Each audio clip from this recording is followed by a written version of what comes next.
Essential elements required होते हैं।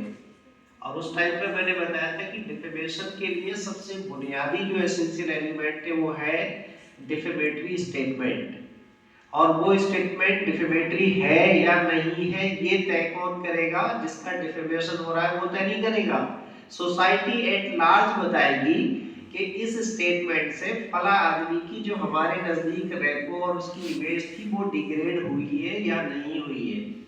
अब जो जिस कॉन्टेक्स्ट में आप पूछ रहे हैं वो हम समझ गए किस कॉन्टेक्स्ट में आप पूछ रहे हैं। तो ये डिफेमेटरी स्टेटमेंट है ही नहीं। और उस टाइम पे मैंने एक चीज और बताई थी कि अगर फेयर कमेंट के तौर पर कोई स्टेटमेंट दिया जाता है वो भी डिफेमेटरी नहीं होता है। सपोज करिए मैंने एक बुक ऑथर की है, लिखी है, उस बुक को आपने पढ़ा, उसको पढ़ने के बाद में आपने अपना इस पे कमेंट दिया कि इस किताब के लिखने वाला आदमी हमें कोई ज्यादा सूझबूझ वाला नहीं महसूस होता।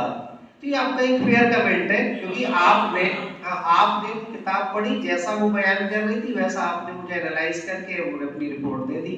तो ये भी एक फेयर कमेंट है, उससे मेरी कोई मानहानि डिफेमेशन नहीं होगी। तो इस वाले मामले में ऐसा जैसा जिसने भी बोला है वो शाहरुख खान के बारे में शायद